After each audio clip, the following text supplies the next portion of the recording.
Gladys Knight and the Pips, all of those funky, really funky tunes. I've got an affinity with the funk. That might have to be my soundbite for the beginning of the show. For the funk. Power to Live More with Joe Dodds. Welcome to the Power to Live More podcast, all about productivity, organisation, well-being, energy and resilience.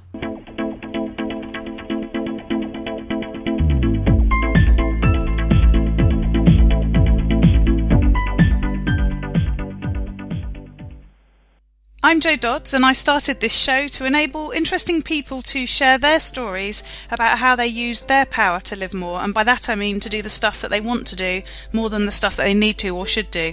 It's about creating a life for yourself where you have the energy, health and space to be happy and fulfilled, spending your time as you'd like, whether that be at work, home or somewhere else entirely. That's your choice. Hello, my name is Ellie Dodds and I'm co-presenter.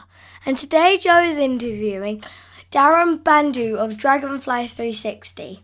Joe met Darren at a conference in 2015 when they were each there representing their more corporate job roles.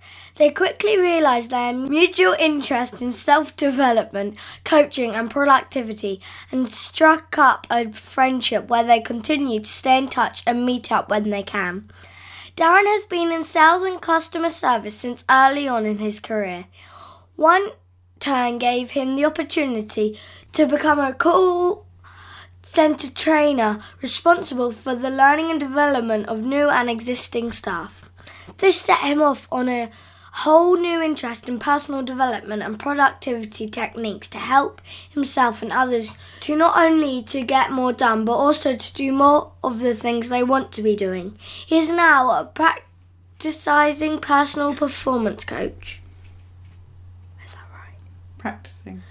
He is now a practicing personal performance coach, photographer, blogger and volunteer board member of the International Special Events Society in his free time, and by day works for PRG XL Video as a business development executive, Salesforce admin supplying AV and lighting solutions to the global events industry. Back to the studio. Today I'm interviewing Darren Bandoo of Dragonfly360.com. Hi Darren, thanks for joining me. Hi Joe, thanks for having me on board. It's great to have you here and find out a bit more about you and what you do. So start by telling us about you, what you do and where you do it. I've got quite a few hats actually. Yeah, we could be a while, can we? As you mentioned, Dragonfly360.com, which is all about well-being and helping people to, well, it's kind of my personal wellness coaching sort of site where I focus on well-being, sharing tips and tricks with people, and also sharing sort of my view of the world as I travel about the place, based on behavioral change, productivity, nutrition, and travel, really. Other than that, I'm at XL Video, which is an AV supplier to the events industry where we do big concert AV, LEDs and projection work. So I do a lot of business development for them, as well as I'm the Salesforce administrator. That sounds very technical. Yeah, a lot of hats, a lot of words just happening. Yes, yeah, and you have a third arm to this, or do you include that in Dragonfly, your photography? Well, there's an element of the travel journalism which is incorporated into Dragonfly 360, but we also have a wedding photography arm called Aroha Photography, which is, Aroha is a New Zealand word for love. That ties in quite nicely. Yes, yeah. So a very busy person. So good to so good to have you here. So tell us a bit about your morning routine then, and I'm sort of guessing that it will vary quite a bit depending on which part of your business life you're in at the time and where you are as a result of it. Yeah, you're right. Mostly during the weekdays, when I've started off right and managed to get to bed at the right times, we get up quite early, sometimes actually at 5 a.m., hit the gym, and then come home. I'm a big fan of lemon tea in the mornings to sort of kickstart my digestive system before I eat. Mm-hmm. And usually I have a nice breakfast shake that washes down the lemon tea and gets me going. My next thing I like to do is have a look at my day and get mentally prepared. Getting up there early sort of gives me that time to look at my day, see what I've got to do, get mentally prepared for it. And after that, if I've got a course that I'm doing or a book on, I like to relax before I head on into the day. So tell us a bit more about that mental preparation. Do you have a process? Do you have tools and apps that you're using for that? Is it mindfulness, meditation? Yeah, I mean, it's a mixture of organization. I'm a big fan of Evernote. It's sort of my brain outside of my head, as I've heard it referred to once, and I refer to it myself. So I do all my thinking and capture all my ideas and notes that relate to anything that I'm dealing with in any of my projects. Trello is my to-do list. I'm very visual, so I find I like sort of moving things from left to right once they get done. Yeah. It's great for that. It's great for just sliding things across without too much effort. And I use a tool on my mobile, on my iPad, called Pocket Informant, which is a calendar app, and it brings together to-do lists and calendars, and even shared calendars that I share with my wife into one place, so I can see where we've got our gaps as a family, but also where I've got gaps for my projects, and I can share that with her, so it works quite well for us. Did you say Pocket Info? Pocket Informants, kind Informant. of like, Okay. like a police informant.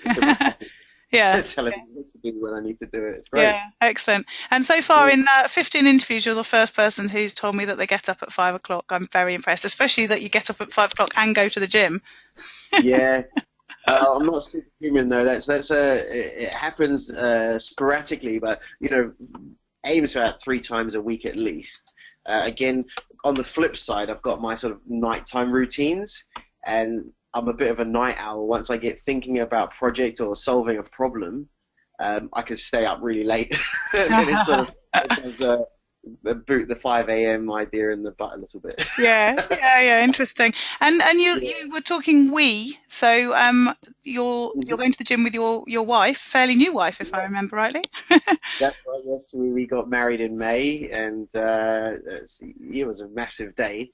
And she's a teacher, so her time's very precious as well. So we find that in the evenings she has no time due to marking and teachers meeting parents, etc., etc. So the best time for her to do it and to get it done was 5 a.m. and she gets ready and she leaves the house by 7. So an hour at the gym, and it sort of gives her just enough time to get ready and go. Yes, yeah. So my encouragement to help her do that was I was going to do it with her. Yes. You see, it's true love. It's the first year. I'm sure it'll go downhill after that. So you talked about your evening routines. How do you sort of finish your day? Because you've got a corporate role, and then you've got your other stuff as well. I mean, it's hard when you've got your own business to sort of switch off. I think in my experience and lots of the people that I speak to, you're trying to sort of run 2 or 3 things. How do you manage that at the end of the day? You can imagine sort of task management is sort of crucial here, and I like to organize my day. So the middle of the week, so Tuesday, Wednesday, Thursday, I call project nights. So Monday and Friday, just relax, get into the week, and spend some time with my wife in the evenings. And Tuesday through to Thursday are project nights. I pick a day to focus on each of those projects. So just so that I know I've got that time to do that, and it sort of keeps me on top of everything. That sounds really interesting. A couple of podcasts I listened to recently was talking about sort of theming days, and my last guest, Nicola Cancross, was talking about themed days, which is something that I try to do, but because I have such a varied sort of series of things that I do, and some weeks I'm at home all week and some weeks I'm not, I find it quite hard on the theming to actually make that work. I guess if it's an evening it's not so difficult because you don't get the stuff sort of shoved at you from work as well, but it is your evening, so It is my sort of sacrifice a couple of hours there, but I find like the Pomodoro practice where you focus for 20 minutes and then have a break.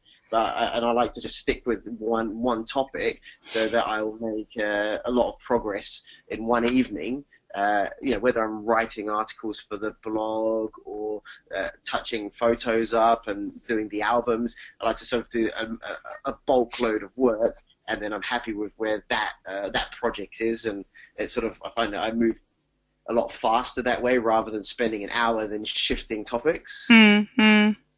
And what about that sort of wind down time? You said that some days you get that sort of second wind, which all us night owls know what you mean. How do you sort of wind down so that you are getting to sleep when you need to? It is sometimes difficult. I'm not going to lie. Like all of these practices are kind of works in progress. We all are. Yeah. And at night, sometimes I literally have to switch everything off. Devices, and I actually use this app called Motion X. It's a bit of a sleep app, and it's got this wind down where you'll put it on and it'll sort of play ocean sounds, and you can just lie there, and it's a bit like kind of a headspace, mindfulness kind of strategy, just to sort of stop and slow down, and that sort of drifts me off. And I've been using that now for the past couple of weeks. I've been using it to monitor sleep for a long time, but I use this particular feature to help me sort of wind down. When you've got an overactive brain, it's crazy. Yeah. But everything has to be off first. Sometimes I read. You're familiar with the app Blinkist as well? Yes. I know we talked about that in the past, and sometimes listening to a book where your eyes aren't active, it's just you can just close your eyes and just listen to something and let the information settle in, and that sometimes drifts me off as well. So Blinkist is where they précis books, don't they? And they're sort of supposed to take about 10 minutes to read or to listen to. I'm not sure I've actually tested out the listening option. Is it a natural voice, or is it very computer generated? They actually have people doing it, and real people. Real people, yes. It's not a Siri voice, right? Yeah. Like your sat nav. Yeah. Well, no, because Pocket, which I use to manage the articles that I want to read, actually does have an audio version, but it is very automated, so it's a sort of computerized version, and I like reading anyway. Yeah, so I don't listen to it anyway, but that sort of would put me off. But having real people reading it, it would be good. It reminds me of the narrated books that you used to get when you were a kid. You have someone in narrating it, and they put emphasis on the right words and the pauses, and then add a little bit of tonality to it, which is great. So it's a real person narrating their bullet points and notes from each chapter, and then summarizing at the end. I really do like it. Yes. I've managed to get through a lot of books, key points as well that I've wanted to. So it gives you a bit of a preview, so you can go back, buy the book, and then have a good read. Yes, yeah, but then the ones where you're not so interested, you don't do that, and then it makes it a bit more manageable, doesn't it? Exactly. Yeah. Exactly, you don't get to the end and go, I didn't get a lot from that book. Yeah, I'll never get part of my life back. So let's talk a bit more about the sleep monitoring. I was at an event last weekend, and somebody talked about sleep monitoring, and the guy was saying, I don't need to do sleep monitoring. I know if I've had a good night's sleep. I know if I've not had a good night's sleep. And it was interesting because I also monitor my sleep using Sleep Cycle, and part of the reason that I started using it was because it has an alarm that wakes you up when you're in your least deep sleep time. Prime time. Yeah, which is what appealed to me. But I've actually found that the monitoring is quite interesting. Sometimes I'm not entirely sure how it actually works, because I sometimes wake up and think, I'm sure I didn't have a very good night's sleep, but it seems to think I did.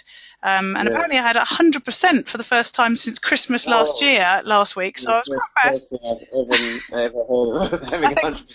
I think the phone had fallen out of the bed. It was probably on the bedside cabinet, and I wasn't moving at all. The gyroscope not picking anything up, but I think that's how it operates a little bit. It's movement, isn't it? Yeah. The gyroscope, and my one does apnea as well, so it listens for snoring and stuff like that. Well, of course, I don't snore, so.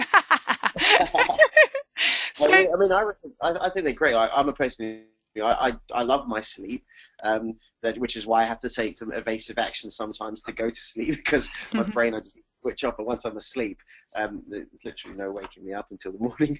yes, it's interesting. I following on from the thing about perhaps you should or shouldn't do it because you know what your sleep was like. I had a night a couple of nights ago where I woke up thinking I'd had the worst night's sleep ever. I thought I was awake nearly all night, but actually when I looked at the sleep cycle information, I'd actually slept fairly well for the first 1 or 2 cycles, and it was the rest of the time that I'd been awake. So without that monitoring, I would have been thinking to myself, I've not had any sleep. And actually, I did have some, and we know how powerful our brain is and how we can think ourselves into situations. And I do wonder if you wake up thinking you've had a bad night's sleep, it just feels even worse. Whereas if you realise that some of it was quite good, it helps. Yeah, but then you obviously your perception and you create your own projection of what you want to believe anyway. Yeah, so exactly. Yeah. Having that fact to sort of, even though it's sort of give or take, but you can look at it and have a general better picture of actually how you're sleeping. And same with apps like MyFitnessPal, for example. That's something I kind of used to sort of it gave me a good understanding of what I was eating. Because you can scan barcode. I'm quite a healthy guy. I'm not overweight or anything, but I had no idea how or what concept of calorie was, Yes. Never counted them ever. And I thought, okay, well, I'm trying to put weight on, like I'm in a bodybuilding phase. I'm not going to be Arnold Schwarzenegger, but but I had to get a grip of, good calories, bad calories, and, that's what led me onto the whole nutrition path as well. So, I mean, it gives you a better idea, in fact, about, what is actually happening here. Yes, yeah. So let's just sort of continue on that theme. So we've talked a bit about sleep. You've just mentioned nutrition. You've talked about exercise anyway. Tell us a bit more about how you keep yourself healthy and the sorts of things that you're thinking about in that area at the moment. Right. Well, I'm a firm believer in exercise and that helping the activity of your brain, releasing chemicals, serotonin, endorphins that just really sort of make you happier as well. One of my early revelations was, I just want to be happy. Yeah. And it's not a destination; it's the journey. Yes. So one day I just started thinking about, okay, well, I was in a bad place and a bit of a turbulent childhood, and I thought, this is it. I'm just going to be happy. So the next morning, woke up, made myself the best cup of tea. It just starts with the simple things, Yes. Just, best cup of tea, and then decided how I was going to improve my life, and got out of my old, the early jobs. I was working in a joinery and I had asthma, so it was killing me. And I started looking at places I wanted to work at, and then things that made me feel good, and exercise was one of them from very early on.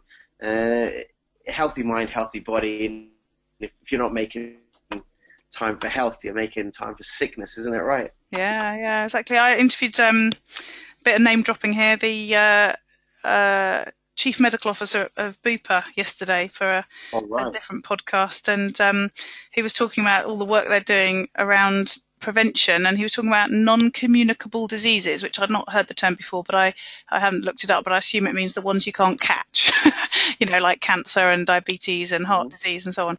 And it was just, interesting to hear that so much of what you hear out in the sort of traditional, route is about trying to cure stuff when it's all gone wrong. But, there are people out there thinking about prevention, and that's certainly the sort of stuff that, I'm really interested in.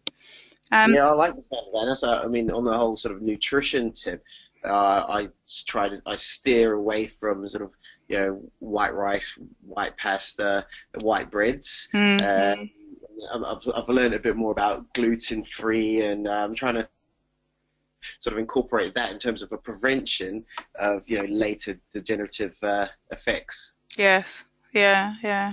So what about other ways of sort of looking after yourself, improving yourself? You strike me as somebody who spends a lot of time thinking about learning new things and improvements. How do you do that? How do you make sure that you're sort of continually doing that, if you are? Well, No, you're totally right. You got it right. Definitely somebody I like to learn. And with the internet and all the things that we have access to, I'm constantly reading. I'm even revisiting things that I wanted to do in my childhood. I used to want to be a marine biologist when I was younger, when I was going to high school. And I told you the childhood, it didn't quite work out going to university or anything like that. But so I watch documentaries on the topics. I read anything I can find. I like making videos as well. I didn't know if you knew that about me. But Not particularly, but it doesn't surprise me with everything else that you do, Mr. Creative.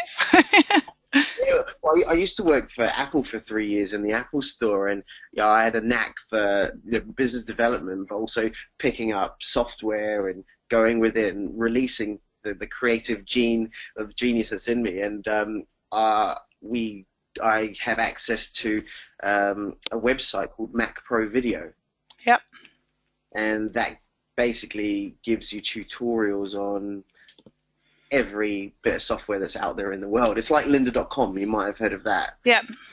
But as a staff member, we got that for free, and I use Lightroom now for my photography, Final Cut for any editing, and Logic Pro for audio. So I like to seek. I've got 3 words that I use on my website. So you have purpose, passion, and curiosity. With those 3 things, once you realize you've got the purpose, you're passionate about it, you will go out, and curiosity will drive you to go out and find out how to do these things. Mm-hmm. So you talked at the beginning about your organisation, and you talked about things like Trello and so on for getting stuff done. We didn't sort of go into too much detail about what process you use. Do you have a particular process that you could share with us about you've got your day set up and this is how you get everything done? Because you just strike me as you've got so much on your plate. There's got to be some level of organisation in there, otherwise it wouldn't happen. Yeah, no, you're again right. So Trello I use as a task board, but also the ideas board. Yeah. So I've got boards for Aroha, in terms of client management and things to get done, which I share with my business partner. And then I have one for Dragonfly 360. Work, I kind of keep in Outlook with all the emails. Yeah. Sorry, when I say work, I mean video and my corporate job, Mm-hmm. because that's where everybody else works. Yeah. And within Salesforce. So thinking about Dragonfly 360 and Trello, those are my ideas board, and I manage my clients sort of an overview through that, moving them through steps from leads to accepting quotes to completing the shoots, and then obviously the job and the albums have gone out. Again, my business partner, he's very creative and very visual as well, so we find that it's a great way to capture all the information, and visually we can see exactly where we are at a snapshot. Unintended or not intended? This is great. You picked up on that one. And thinking about Evernote, I love the search facility within Evernote and the filing. So we use that a lot for any content. So we draft up contracts, agreements, ideas, our processes sometimes are even labeled out there. And that then gives us a resource, because I can share that folder. I'm a premium user, so I've got a lot more capabilities. And then I share that folder again with my business partner. I even share a folder with my wife, which we call our home folder. So all the shopping lists get created in there. Yes. And we take snapshots of our bills. It's just it's a nice one-stop shop where you can go search things out and go from there. It's interesting. I was listening to a podcast, as I keep saying, I listen to lots of podcasts the other day, and they were talking about Evernote and how a lot of people sort of think, oh, that sounds like something that might be useful to me, and they set up an account and then they don't do anything further because they don't really know how to use it. And their suggestion was that you sort of come up with a sort of top 10 list of notebooks to set up or notes to have in there for newbies that sort of would start to highlight the potential uses. And as you said, scanning bills, having a shared folder for home things like shopping lists and so on, is probably a good start for lots of people. I scan business cards into to Evernote now, because it's brilliant. Yeah, because it's quite handy to do that, and actually it can automatically add those to contacts in Google. So I set it up to do that, which puts a level of automation in there, which was handy. I'm looking at Evernote as I'm talking to you because my questions are on here. My answers are in here too.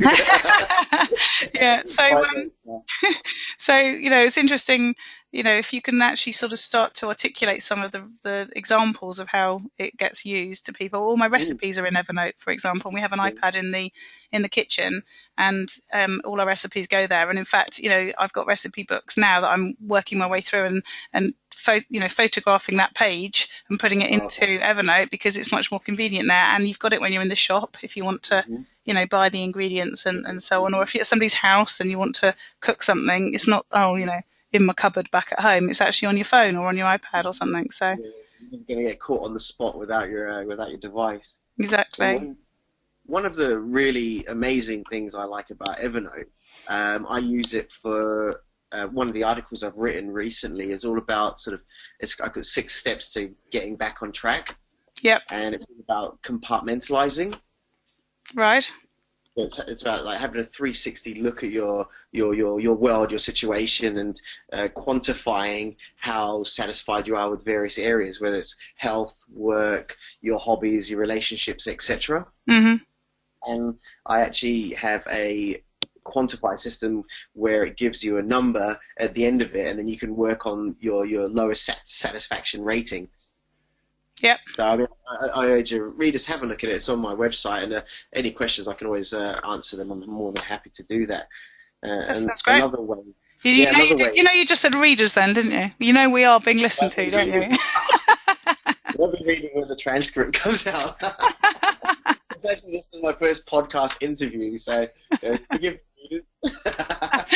Yeah, but very good, very proactive on the transcript, as you say. Sorry, I interrupted you. Carry on. I was actually going to go lead on to studying. You mentioned students and people wanting to know sort of the top 10. My top 2 would be that first one, compartmentalizing, by having a notebook and then breaking your life into categories that you want to work on, contexts as they're called. Yes. The second is studying. Every time I'm learning something, I'll start a notebook, and for every chapter or topic within there, I'll have a note.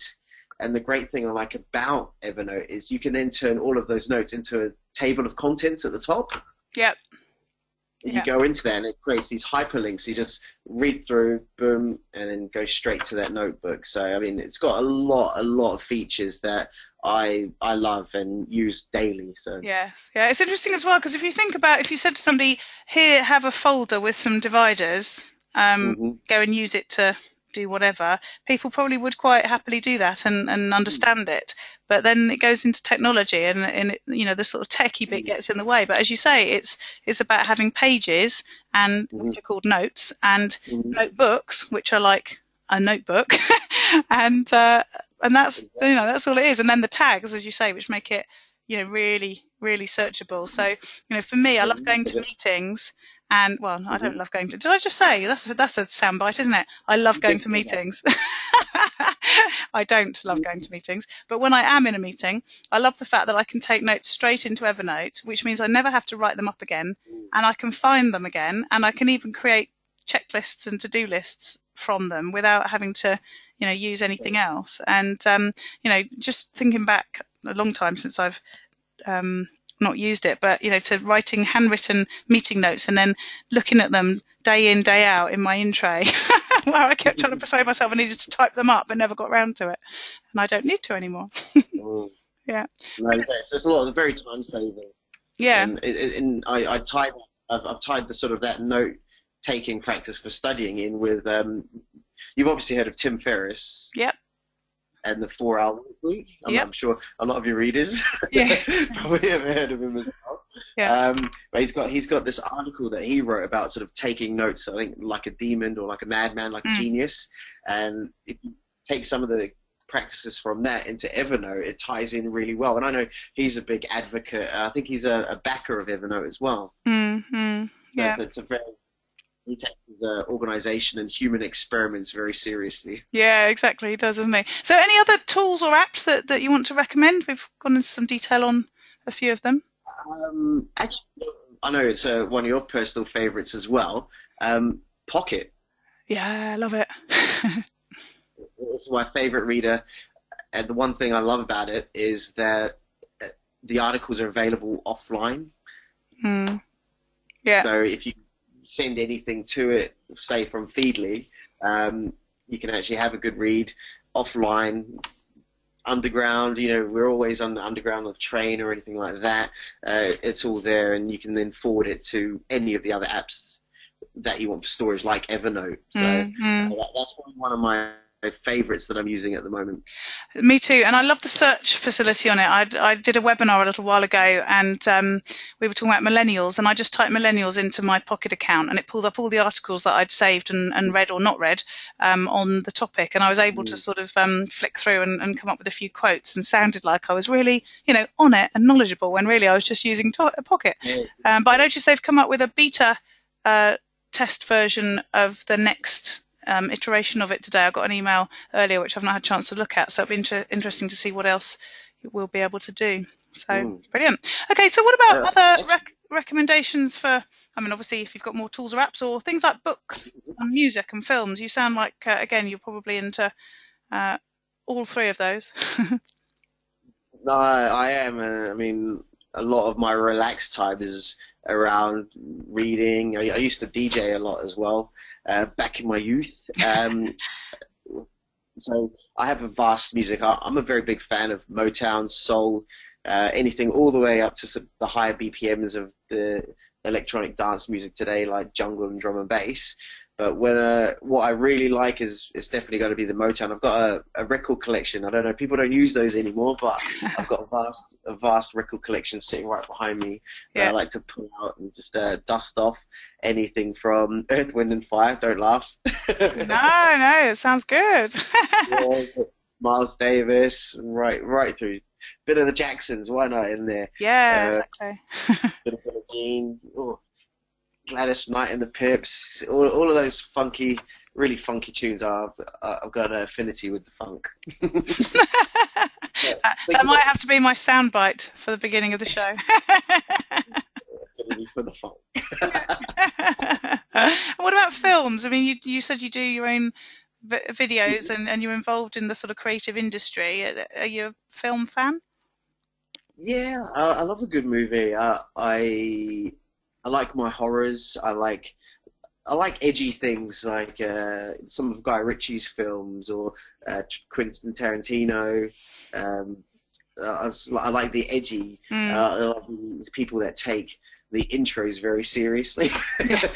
Artwork and that's my creative edge. Things like Machete. Right. Yeah. Funny, B-grade movies and spaghetti westerns are a bit of a laugh for me. I do enjoy those just to relax and wind down. Yeah, cool. And what about relaxation? You said you're very busy. You've mentioned relaxing with reading and films, and obviously you do sports. So I guess that's part of it too. Anything else that you throw in to make sure, apart from your lemon tea? That's probably not relaxing. That's to get you going, isn't it? Yeah, I like to relax.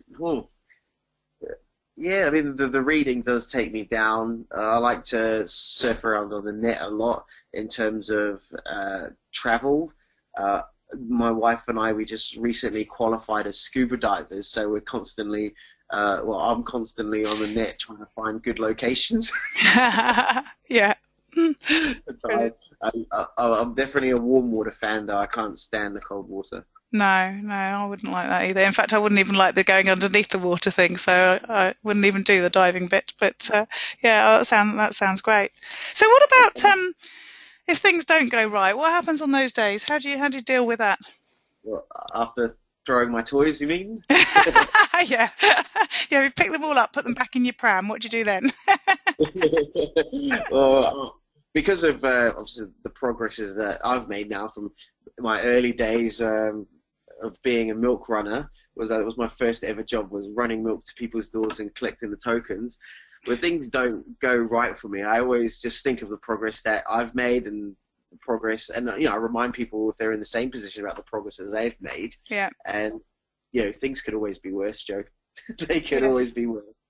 Yeah, that is true. That's the trick is it's how you take it on board, what you learn from it, and how then are you going to turn this into a success. So then it's again, everything's always a work in progress, but without your failures, you don't learn the greatest lessons, and winning isn't as good if you don't fail.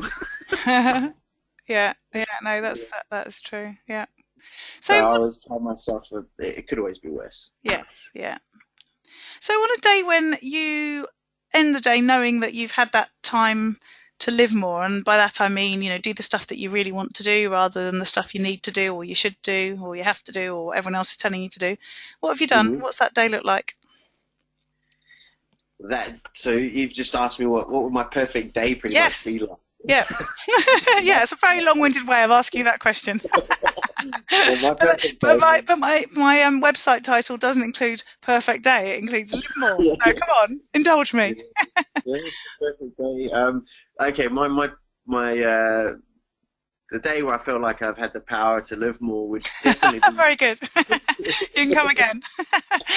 It would definitely be a day where I do like to get up early. If I can catch a sunrise and take photos of it, that would be a great way to start, whether I go to the gym or not.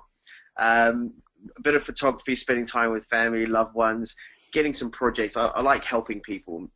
Helping people is one of the drive and the purpose behind Dragonfly 360.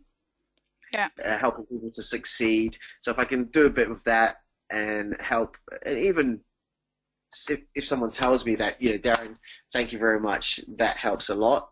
Even if it's just a little thing, that ends the day. That fills the day with a lot of satisfaction for me, not so much just for myself. And wrapping up in the evening, I'm known for having a bit of a whiskey in the evening with my lady, chilling out and just watching a movie. That would end it really nice. But the daytime's filled with helping people and photography.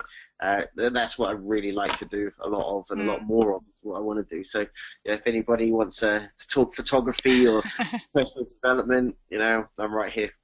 Brilliant. And that's a nice lead into how people can find out more about you and connect with you. Great. Well, first step would be check out my website, Dragonfly 360. That's dragon without the vowels, so just DRGNFLY 360.com. And interact with me through that. We've got a comments page. My email is also darren@dragonfly360.com, and I'm on Twitter @dbandoo. So say hi. Brilliant. Thank you so much for joining me. I really enjoyed the conversation. We've had a similar conversation in person only a few weeks ago, haven't we? Swapping notes and sharing ideas and tasks, tools and apps and things like that. So it's been great to get you on the show so that you can having a bit of a geek out. Yeah, exactly. Sounds brilliant. Thank you so much. No worries. Thanks again for having me. I look forward to chatting with you as always. Joe's Gems. This is the part of the show where I do a recap of the key points of the interview, the stuff that I really liked, and the apps, books, music, tips and tools that were shared. This is for you if you heard something that you want to check out, but you couldn't write it down at the time. Hopefully I've got you covered. And this is the bit for the really time-pressed. You can just listen here and get the gems from the interview. But of course I wouldn't suggest you do that and miss out on the great conversation that I had with Darren. So amongst the tools that we talked about, Darren uses something called Motion X to monitor his sleep. He said it's got a wind down where you put it on and it plays ocean sounds and you can just lie there, and it's a bit like Headspace. You get sort of mindfulness meditation to help you to slow down, and that helps him to drift off to sleep. We talked about Blinkist, which is a tool that I also use, which is where you have précis of books that you can read and listen to. So Darren actually uses the tool to listen to books and said that actually it's a real person reading it, unlike some of the other audio versions of some of the reading tools. So he said he quite often uses the tool to read to him as he's going off to sleep. He mentioned MyFitnessPal. He's using it more and more to give an understanding of what he's eating. He says he's quite healthy. not overweight or anything, but didn't really understand the concept of a calorie and had never really counted them. And he's in a bodybuilding phase, so he wanted to get a good grip of what he was doing as far as calories were concerned and his whole nutrition. So My Fitness Pal, that was a bit of a Freudian slip there, not My Fatness Pal. My Fitness Pal is a tool that he's using to help him to monitor that. Being a keen photographer, and as you've heard in the introduction, doing some photography as one of his business roles, he uses some tools to help him with that. So he uses Lightroom for editing some of the photography, Final Cut also for editing, and Logic Pro for audio.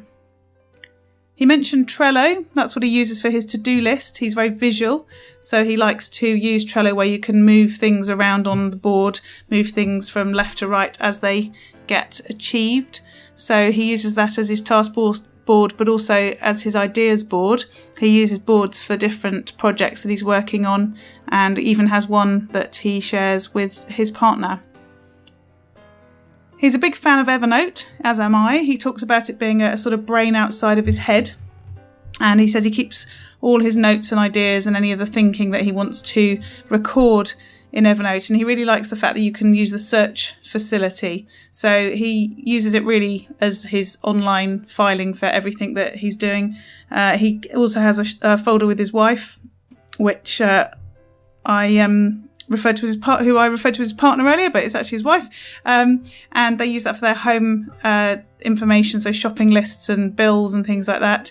He said that his two real tips for using Evernote, firstly, is about you can compartmentalise by having a notebook and break your life into categories that you want to work on. He calls them contexts.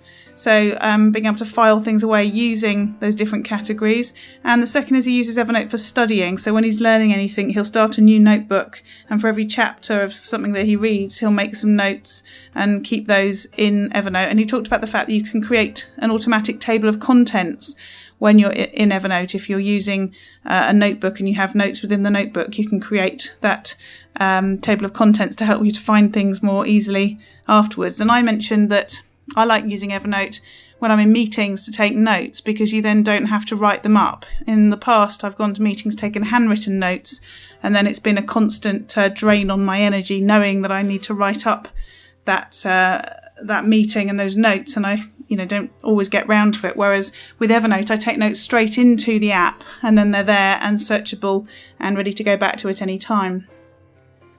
And the final tool we talked about was Pocket, which again is one of my favourites, and Darren talked about using it to keep the articles that he wants to read that he's perhaps found through Feedly offline and available, so that even on an underground train or when offline for whatever other reason, he can still find the content, the articles that he wants to read. Another resource we talked about was Mac Pro Video.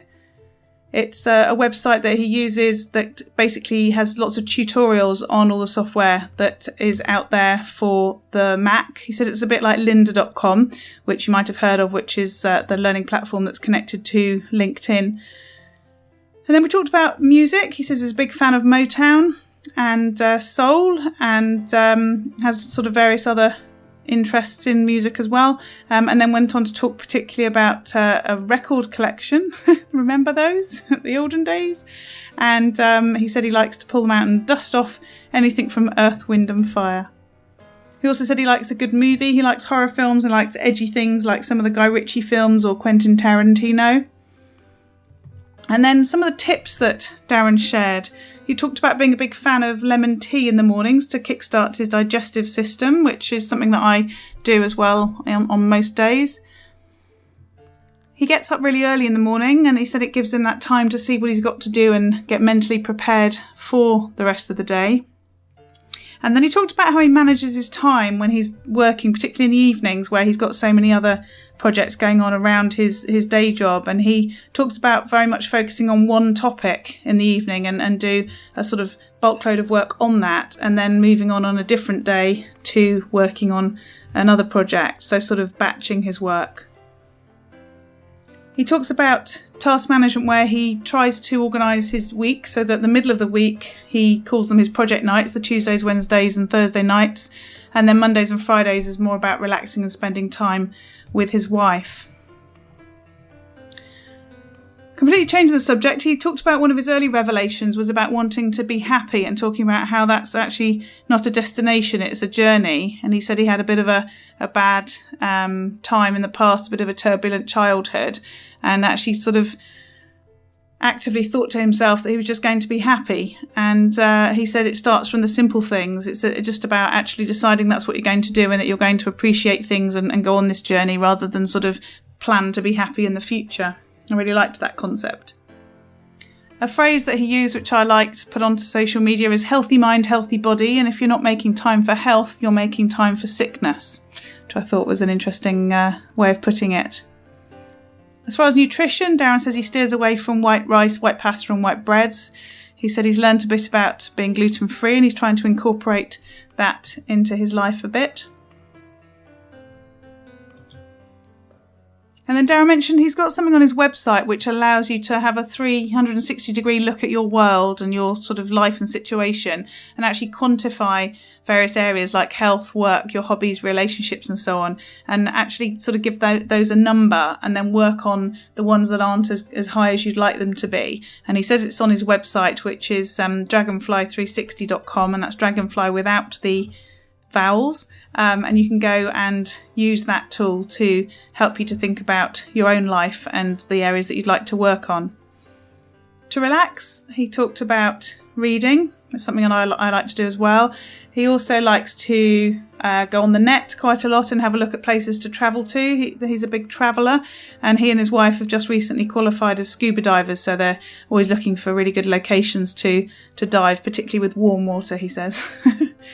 And he talks about having been a milk runner when he was first working. His first job was running milk to people's doors and collecting the milk tokens. And he said when things aren't going well for him, he thinks back to that time and thinks about the progress that he's made since, and also, the fact that things could always be worse. So he's using, that memory, that history to think about the fact that things have progressed quite a long way. So even if he's having a bit of a bad day, he can actually think back to see how far he's gone so far, and therefore, will continue to move forwards, I guess. And he said as well, just to finish, that the trick is how you take things on board, what you learn from things. And he says everything's always a work in progress, but without your failures, you don't learn the greatest lessons, and winning isn't as good if you don't fail. So I think the overriding feeling from Darren was very much about positivity and dealing with sort of adverse situations by looking for the positive and sort of moving forwards and keep moving on things. And to contact Darren, you can get hold of him via his website, which, as I said, is dragonfly360.com without the vowels. So that's DRGNFLY 360. That's the numbers 360.com. And also you could email him, Darren at dragonfly360.com. And he's also on Twitter at DBandoo. Use your power to live more.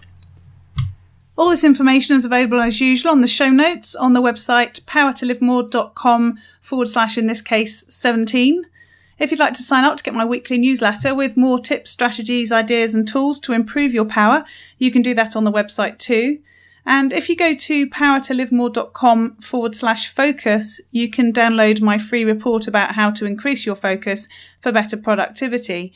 And you can also go to my new membership site if you're interested, which is at members.powertolivemore.com.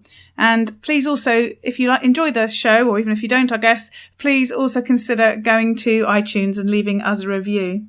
Again, the link for this show is powertolivemore.com/17, and I look forward to speaking to you next time.